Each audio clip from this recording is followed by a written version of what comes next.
વિશ્વ મહિલા દિવસની પૂર્વ સંધ્યાએ અમદાવાદ શહેર પોલીસ દ્વારા નારી શક્તિના ઉત્સાહપૂર્ણ પ્રદર્શન સાથે ઉજવણી કરવામાં આવી હતી। આ ખાસ પ્રસંગે શહેર પોલીસના ટ્રાફિક વિભાગ દ્વારા એક ભવ્ય મહિલા બાઇકર્સ રેલીનું આયોજન કરવામાં આવ્યું હતું, જેને લઈને Ahmedabad police commissioner GS Malik દ્વારા ફ્લેગ ઓફ કરાવીને પ્રસ્થાન કરાવવામાં આવ્યું હતું। આ રેલીમાં 200થી પણ વધુ મહિલા કર્મચારીઓ બુલેટ અને બાઇક પર સવાર થઈને ટ્રાફિક સુરક્ષા અને મહિલા સુરક્ષાના બેનરો સાથે જોડાઈ હતી।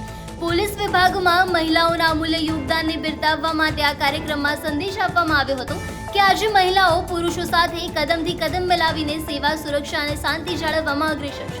આ પ્રસંગે શહેરના ઉચ્ચ પોલીસ અધિકારીઓ પણ મોટી સંખ્યામાં ઉપસ્થિત રહ્યા હતા। રેલીના માધ્યમથી શહેરના માર્ગો પર મહિલા સશક્તિકરણના અનોખા દ્રશ્યો જોવા મળ્યા હતા। માર્ચના રોજ આંતરરાષ્ટ્રીય મહિલા દિવસ છે। એના અનુસંધાને જુદા જુદા પ્રોગ્રામ અમદાવાદ સિટી પોલીસ દ્વારા કરવામાં આવી રહ્યા છે। તો આજે એક મહિલા બાઇક રેલી હતી, જેમાં તમામ મહિલાઓ જોડાયા હતા। અમદાવાદ પોલીસ અને અમુક પ્રાઇવેટ પણ હતા। બધાએ હેલ્મેટ પહેર્યો હતો। સાથે જે બે રાઇડર સાથે જે પ્લેન રાઇડર છે એને પણ હેલ્મેટ પહેર્યા હતા અને જુદા જુદા સ્લોગનો એની સાથે લેતા હતા કે બધા ટ્રાફિકના નિયમોનું પાલન કરવાનું, હેલ્મેટ પહેરવાનું, સીટ બેલ્ટ નાખવાનું, એટલા જુદા જુદા આ બધા બેનર્સ પણ હતા। આ મહિલા દિવસ જે છે એનો ખરેખર જોઈએ તો મહિલાઓનું જે યોગદાન છે એને રિકોગ્નાઇઝ કરવાનું, જેન્ડર ઇક્વલિટી। આજે જુઓ તો મહિલાઓ બધી જ ક્ષેત્રોમાં વ્યવસ્થિત રીતે કામ કરી રહી છે। पुलिसમાં टॉप मोस्ट डीजी પણ મહિલા રહી ચૂકી છે। આપણે અહીંયા પણ કોન્સ્ટેબલથી લઈને થાના અમલદાર, ACP, DCP, એડિશનલ કમિશનર તમામ હોદ્દાઓ પર છે અને એ લોકો બહુ વ્યવસ્થિત રીતે કામગીરી કરી રહ્યા છે।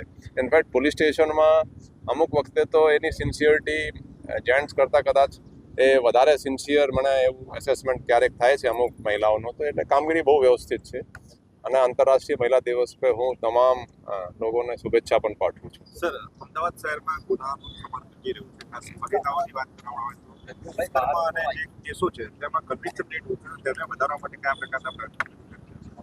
નહીં, ક્રાઇમ તો અમદાવાદમાં આંકડા જોઈએ તો ધીરે ધીરે ઓછું થઈ રહ્યું છે। મહિલાઓને લાગતા ક્રાઇમ પણ ઓછું થઈ રહ્યું છે, પણ કન્વિક્શન રેટ પણ એક પોલીસ માટે અને આખા ક્રિમિનલ જસ્ટિસમાં બહુ મોટો પડકાર છે। એના તપાસ વ્યવસ્થિત થાય એના માટે પણ આપણે કામગીરી કરી રહ્યા છીએ। બધા ટ્રેનિંગ આપી રહ્યા છીએ। ટ્રેનિંગ માટેના સાયબર ક્રાઇમની પણ ટ્રેનિંગ જે હોય છે એ પણ આપી રહ્યા છીએ।